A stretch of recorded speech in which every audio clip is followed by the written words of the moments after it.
Salut à tous, je vous fais un petit édito en extérieur pour profiter de l'été.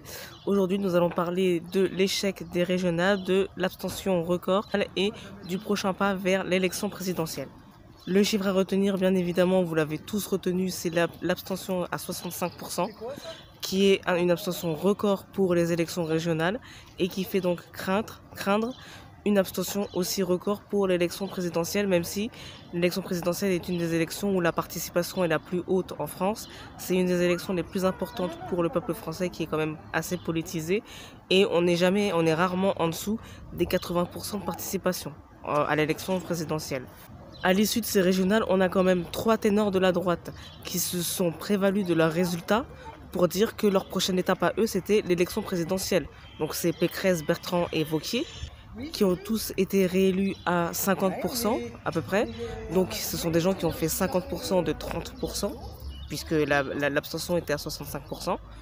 Donc ces gens-là, sur la base de 50% de 35%, vous disent qu'ils sont légitimes pour aller à l'élection présidentielle. Alors bien évidemment, légalement, ils ont le droit de se présenter, c'est la démocratie. Démocratiquement, ils ont tout à fait le droit, ils sont tout à fait légitimes pour se présenter. Simplement, le fait de lier leurs résultats au fait de se présenter à l'élection présidentielle, au fait de continuer sa carrière ou de l'arrêter, c'est eux qui ont utilisé cet argument de campagne. Bertrand et Pécresse notamment, ils ont dit si vous ne m'élisez pas, j'arrête ma carrière. Si vous m'élisez, je continue et vous savez que derrière, je me présenterai à l'élection présidentielle. C'était leur argument de campagne. Donc, aujourd'hui, ils ont été réélus avec l'information selon laquelle ils se présenteraient à l'élection présidentielle. Donc, ils ont été élus en sachant, les gens savaient qu'ils se présenteraient. Donc, les gens ont validé leur candidature à l'élection présidentielle, au moins sur le principe.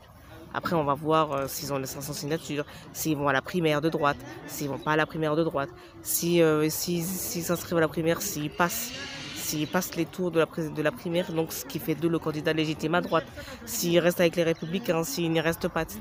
Ça, c'est des considérations qu'on va commencer à voir arriver vers la fin du mois d'août. Mais on a quand même des gens qui se prévalent d'un score de 50%, de 35% pour aller ensuite vers une élection présidentielle nationale.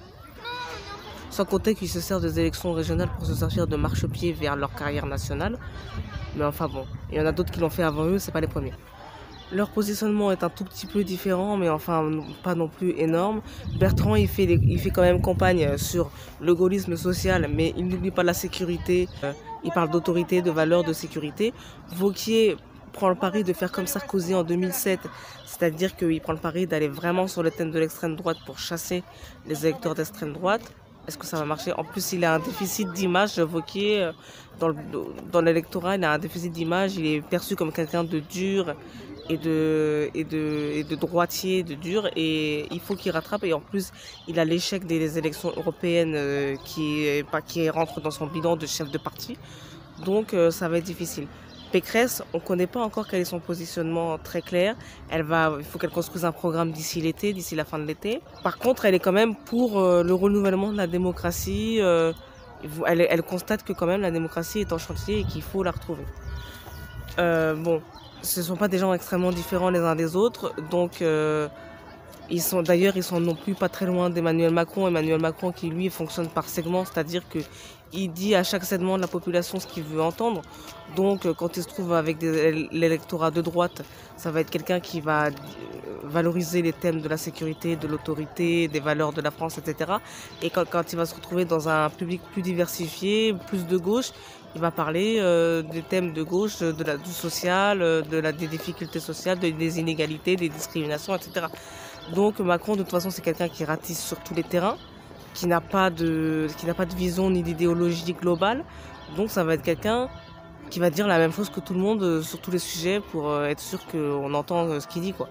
Et encore, les Français ne sont pas dupes, donc les Français savent, les Français écoutent ce que le président dit. Donc ils constatent que le président change de discours toutes les 5 minutes. C'est d'ailleurs pour ça que son parti est à la débâcle au régional, c'est la déroute totale. De toute façon, c'était un parti sans ancrage de base.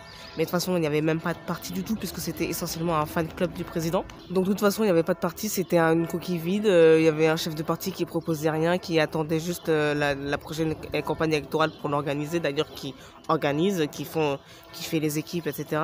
Quant à la gauche, bon, partout où ça se voyait, la gauche est en défaite. Notamment dans les Hauts-de-France où c'était Xavier Bertrand. La liste de gauche qui avait fait Union de la gauche dès le premier tour, elle a perdu. En Île-de-France, où il y avait des grands pontes, des partis de gauche qui étaient partis séparés, qui ont fusionné entre les deux tours, ça a pas gagné non plus. Alors que s'ils avaient fait Union nationale, par contre en Île-de-France, ils avaient des personnalités nationales.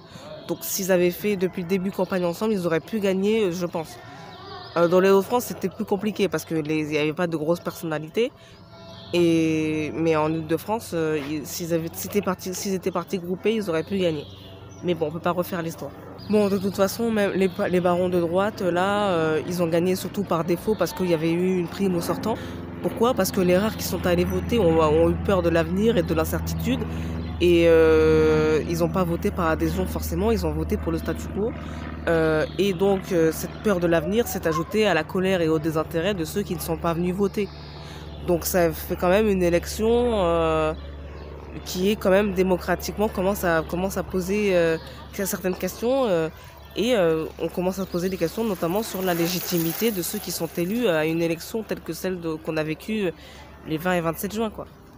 Quant à l'extrême droite, elle est tellement normalisée qu'elle a été rejetée au même titre que les autres parce qu'elle a lissé son discours notamment sur l'Europe et sur la sortie de l'euro et parce que Marine Le Pen subit son déficit de crédibilité depuis le deuxième tour de l'élection présidentielle.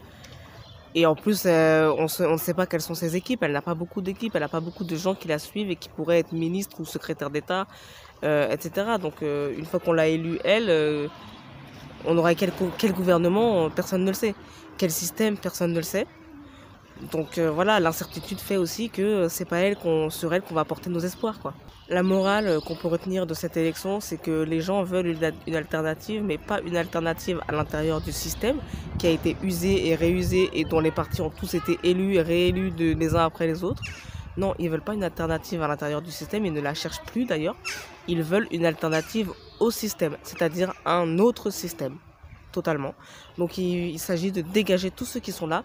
Les gens de droite là, qui se présentent à la présidentielle, c'est des gens qui sont là depuis 25 ans, qui ont vu le passage du traité de Lisbonne alors qu'il y avait eu un non au référendum en 2005. C'est des gens qui étaient là, qui étaient dans les cabinets, dans les ministères, qui ont travaillé et qui ont vu passer ce déni de démocratie flagrant. Et pour qui ça ne pose pas de problème, puisqu'ils continuent leur carrière politique sans aucun problème, ils se disent héritiers de la droite, de Sarkozy, etc., etc. Donc c'est des gens, et les gens le savent, les gens ne sont pas bêtes, les gens l'ont vu, les gens les connaissent.